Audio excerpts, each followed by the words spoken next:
Bonjour les amis, c'est Lucie, bienvenue. Je suis ravie de vous retrouver pour la vidéo dominicale hebdomadaire. Aujourd'hui, je prépare le mois de juin dans mon bullet journal et en plus, j'inaugure un vrai bullet journal. Je suis super contente, j'ai l'impression de passer dans la cour des grands. Je vous montrerai plus en détail comment je l'ai préparé dans une vidéo qui paraîtra dans le courant de la semaine prochaine. Il y aura d'ailleurs 2 vidéos organisation la semaine prochaine avec en prime une annonce que je suis impatiente de vous faire. Mais pour commencer, revenons au mois de juin. Je commence par ouvrir le mois avec un sigil de créativité que j'avais réalisé dans mon grimoire. Et je trouvais ça beaucoup plus personnel que d'utiliser une citation. Et surtout, j'adore pouvoir connecter mes différents journaux créatifs les uns avec les autres.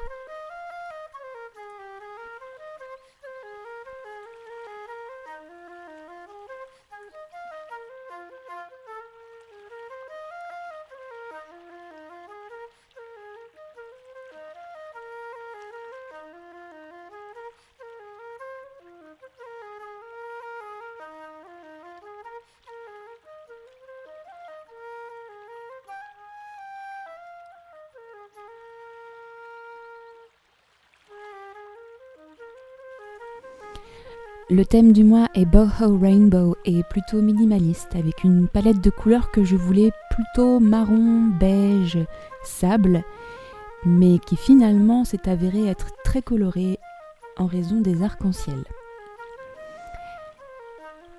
Pour les décorations, je me suis tout simplement inspirée d'une planche d'illustration qu'on trouve partout sur Pinterest. Je suis complètement obsédée par ces petits doodles que je passe mon temps à dessiner en ce moment. C'est bien, tous les mois j'ai une nouvelle obsession.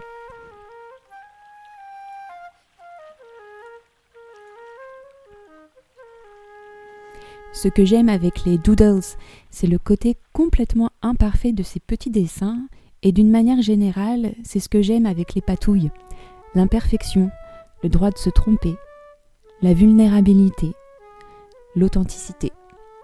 C'est tout ça qui fait que c'est non seulement amusant et relaxant, mais aussi carrément addictif. Dans cette activité, sans doute la plupart d'entre nous trouvons la bouffée d'oxygène, la bulle dans laquelle on peut enfin être nous-mêmes complètement. Parce que c'est quand même vachement bien d'être soi-même. C'est tellement reposant de ne pas porter de masque en permanence, de ne pas jouer un rôle. Ce week-end, comme la plupart de mes week-ends, quand il n'y a pas de confinement, j'ai encore joué un rôle, j'ai encore porté le masque de la sociabilité. J'ai mis un sourire sur mon visage, j'ai fait semblant de faire partie du groupe, j'ai fait semblant de m'amuser, quand au fond de moi, je suis épuisée, complètement épuisée. J'ai des larmes au fond de la gorge, j'ai des nœuds dans le ventre, j'ai besoin d'être seule, dans ma forêt, dans ma musique, dans mon qigong et dans mes patouilles. Je trouve qu'on vit une période vraiment fascinante, où on s'interroge sur la notion de connexion, de contact physique.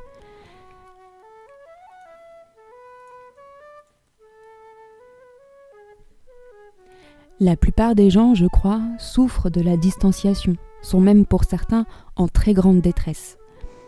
Eh bien, j'ai envie de dire ici que moi, c'est ça que je vis, la détresse, la souffrance. Je vis ça au quotidien depuis 33 ans dans un monde de socialisation et de contact physique. Depuis l'année dernière, l'univers répond un petit peu à mes prières avec ces confinements. Je suis désolée pour les personnes qui le vivent très mal et pour les personnes qui ont connu des personnes malades et pour qui ça a été très violent. Je comprends, je ne suis pas en train de dire que c'est super ce qui est en train d'arriver. C'est juste pour sensibiliser à une autre manière de fonctionner. Parce qu'avec ce confinement, enfin, je n'étais plus obligée de regarder les gens, de leur parler, de leur faire la bise ou de leur serrer la main ou je sais pas quoi. Enfin, je peux socialiser à ma manière, en écrivant des lettres, des vraies lettres, en papier. Alors merci Marion et Gaëlle, vous êtes mon rayon de soleil dans ma boîte aux lettres. En faisant une super collaboration avec Céline de la chaîne La Green Witch. Merci à toi, merveilleuse sorcière, tu es mon booster d'énergie pour la vidéo du 3e dimanche du mois. En faisant des concerts dans ma cuisine, en partageant ma musique telle que j'aime la pratiquer, dans ma cuisine ou dans la forêt. Donc voilà tout ce qu'ils disent, mes petits gribouillages et mes petits doodles.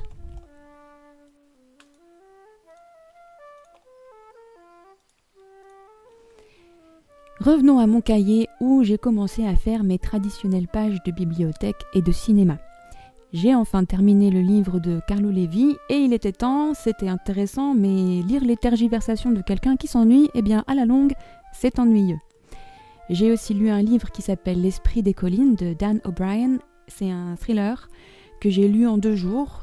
C'est pas du grand art, mais c'est pas si mal ficelé et c'est très digeste et ça parle de loups. Et ça, c'est bien.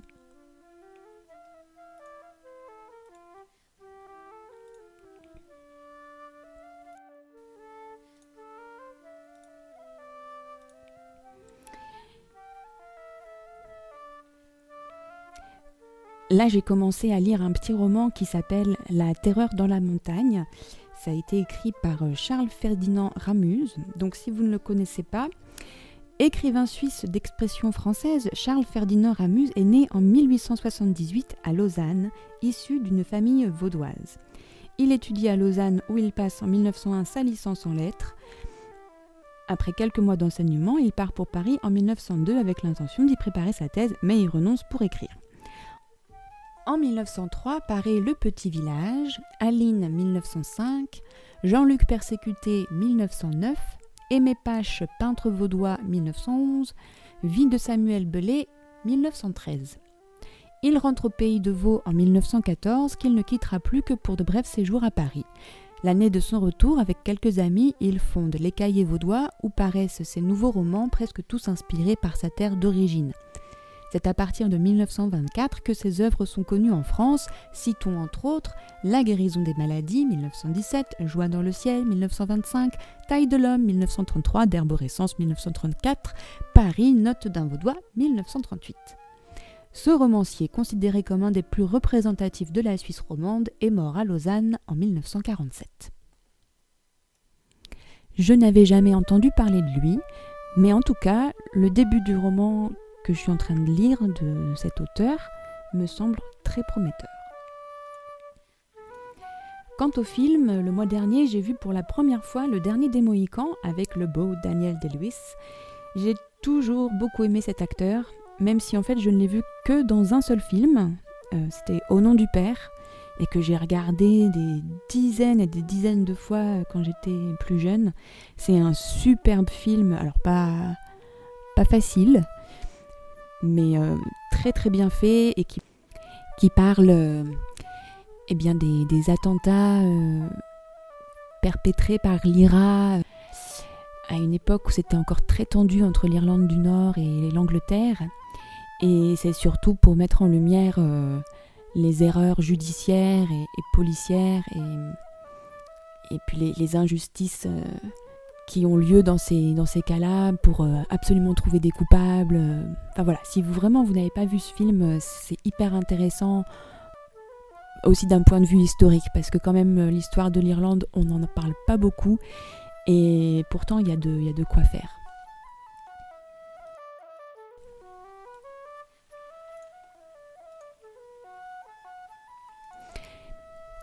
Bon, revenons à ce qui se passe sur la page.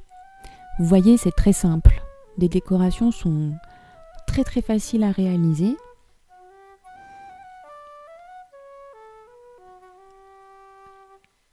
Pour le papillon, j'ai tout simplement utilisé un pochoir pour enfants que j'ai trouvé, je ne sais plus très bien où. Et donc après, j'ai juste rajouté les petites membranes. Je ne sais absolument pas colorier un papillon, j'ai vraiment fait au feeling. Et ma foi, le résultat me convenait très bien. Pour la police d'écriture, j'ai imité la police qui s'appelle Metery Script sur Dafont.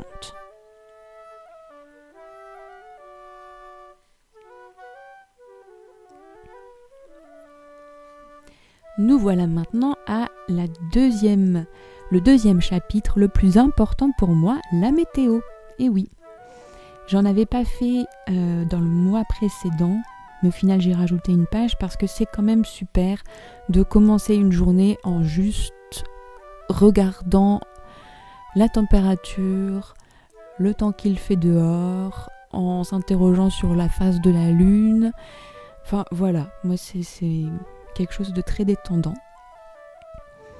Donc j'ai tracé des carrés et puis là j'ai utilisé un autre pochoir en forme de tag pour que ce soit un petit peu varié, et je rajoute tout simplement mes petites décorations habituelles, des plantes, une étoile, des lunes, des papillons, toujours avec un pochoir. Voilà, c'est vraiment très simple.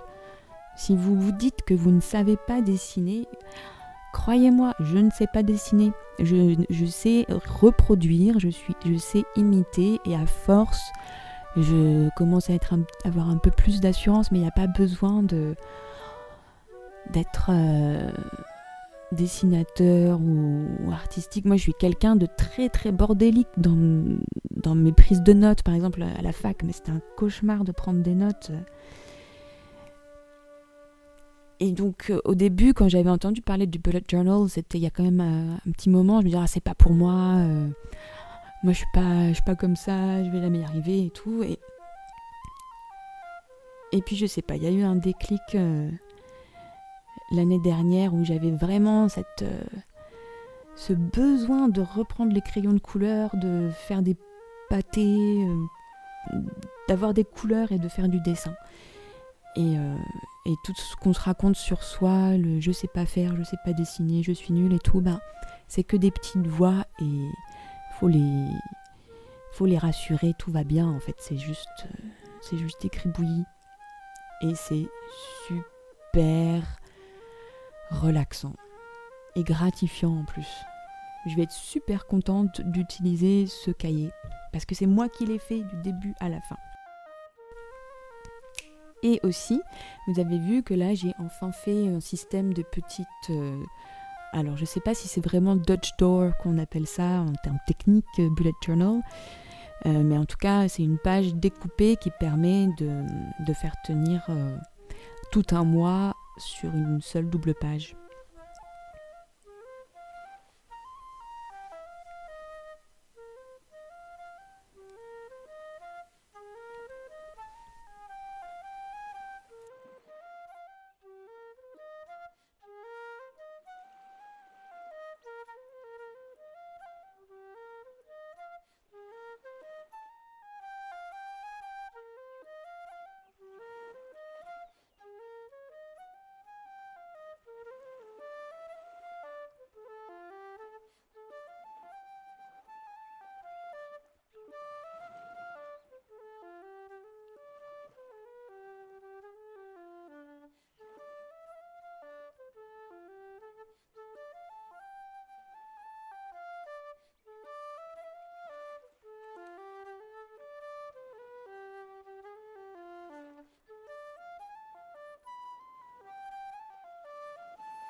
Après le chapitre météo vient donc le chapitre que j'ai appelé « Je prends soin de moi », qui est la double page dans laquelle je vais insérer ce qu'on appelle les trackers ou le suivi des habitudes, et aussi mon graphique d'auto-empathie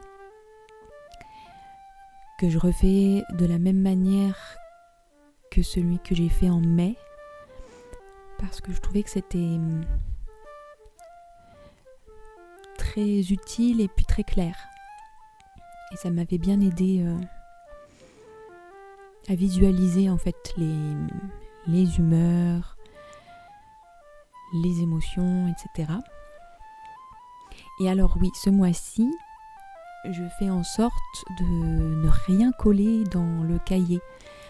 Alors j'aime beaucoup insérer des matières et des textures différentes dans mes autres journaux.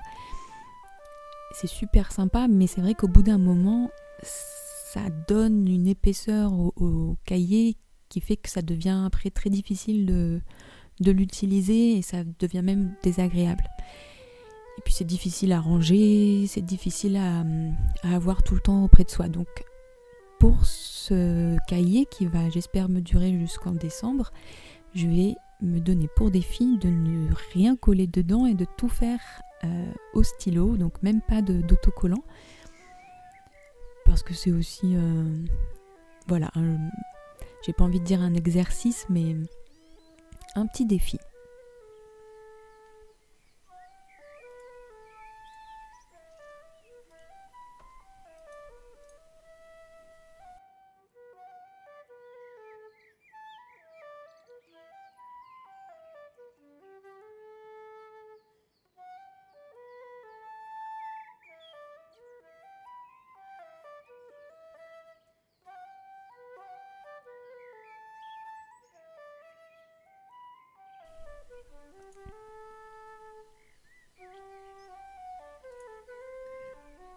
Alors dans ce chapitre qui s'appelle « Je prends soin de moi », c'est aussi écrit entre parenthèses « et de ma plante ». Donc j'ai inséré les petits carrés qui me permettent de savoir à quelle date je dois arroser ma plante, qui se porte toujours très bien. Je suis très fière de moi d'avoir réussi à non seulement la maintenir en vie, mais en plus à faire en sorte qu'elle se développe et qu'elle soit bien. Et puis dans les habitudes que je vais suivre, c'est toujours les mêmes, donc méditation, qigong et les 10 000 pas. Et aussi le fait de ne pas fumer, parce que c'est encore difficile.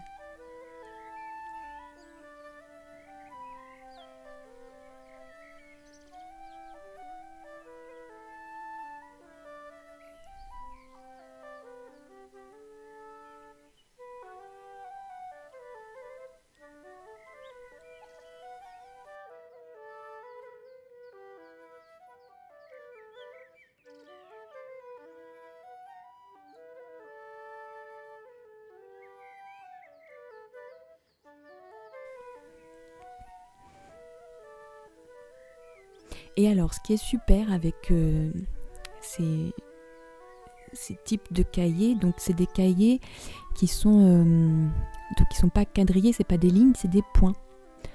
Bon, si vous connaissez le bullet journal, j'ai même pas besoin de vous expliquer ce que c'est que le dot grid, mais si vous ne connaissez pas, donc ce sont des cahiers qui ont des points.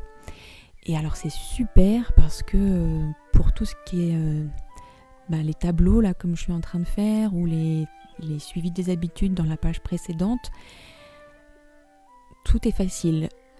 On a juste à relier les points, comme quand on était enfant et qu'on faisait ces petits dessins où il fallait relier les points, et c'est exactement le même principe. Et alors moi je n'utilise pas de règles parce que j'aime bien toujours ce côté imparfait dont on parlait au début. Et puis avec les points, du coup c'est facile, ça reste propre.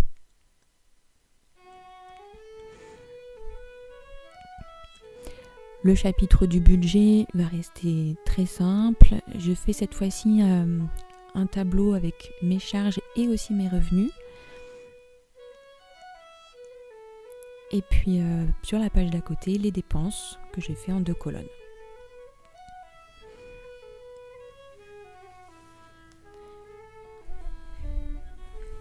Je remets après ma page d'achat conscient. J'essaye en fait de mettre des titres français parce que j'en ai marre que tout soit tout le temps en anglais. Wishlist, tracker, bullet journal. C'est très bien, mais ça montre aussi que en France, on n'est pas encore très sensibilisé au journal introspectif. Et c'est important des fois aussi de remettre dans notre langue des idées. Je ne sais pas si c'est très clair ce que je veux dire, mais c'est très clair dans ma tête, mais je ne sais pas très bien comment l'exprimer. C'est-à-dire que si on n'a pas les mots dans notre langue pour expliquer ou exprimer un concept, je trouve que c'est difficile de s'approprier ce concept. Et donc pour moi, une wish list, une liste de souhaits, ça permet vraiment de... Bon, je l'ai déjà dit dans les autres vidéos, mais de ne pas céder aux achats compulsifs, de ne pas céder à la pub, de ne pas céder à toutes ces choses qui nous font envie, surtout quand on est accro au cahier créatif et à la papeterie. De passer par l'écrit et donc la réflexion, ça permet d'avoir plus de conscience. C'est pour ça que j'ai appelé cette page achat conscient. Une nouvelle page ensuite qui arrive, ma page pour la correspondance. Donc c'est pareil, dans le milieu, le jargon, on va appeler ça pen pal. Donc les correspondants en fait, ceux avec qui on échange par courrier manuscrit.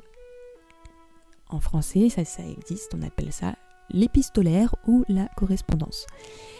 Et donc je me suis rendu compte en écrivant à Gaëlle et Marion que je me souviens pas du tout de ce que j'ai écrit dans mes lettres, donc j'ai un peu peur de me répéter, j'ai un peu peur de remettre tout le temps les mêmes choses.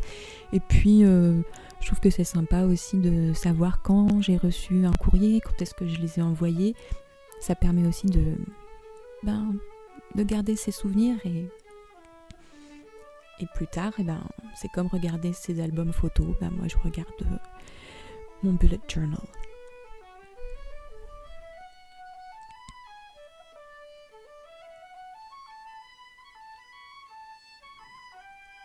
D'ailleurs, comme j'étais en train de parler de la transposition français-anglais, si vous ne le savez pas, bullet journal, ça s'appelle comme ça parce que c'est un cahier dans lequel on fait des listes, dans lequel on fait les choses par points. Bullet, en fait, c'est les petites puces. Donc voilà, en français, on n'a pas le terme, je crois pas. C'est un cahier de suivi, un cahier de vie, un cahier du jour, je sais pas.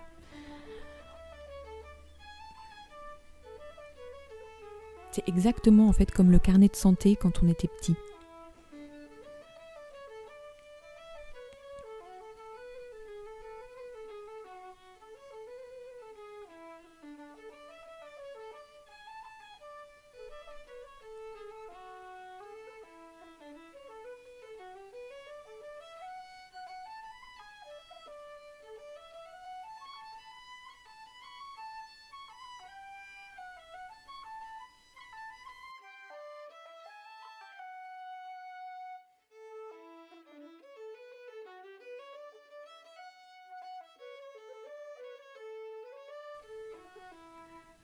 Et pour terminer, j'ajoute un nouveau chapitre qui s'appelle Projet de vie.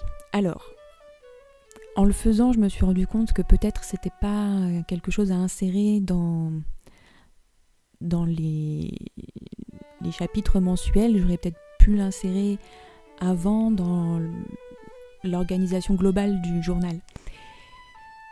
Puisque ce sont des choses qui vont pas forcément se répéter tous les mois. Je vais pas inventer des projets de vie tous les mois. Mais finalement, comme j'avais commencé à le faire, j'allais pas tout déchirer. Et puis, je me dis que c'est pas inintéressant de savoir quand a germé l'idée d'un projet pour ensuite voir plus tard combien de temps il a fallu pour que le projet émerge.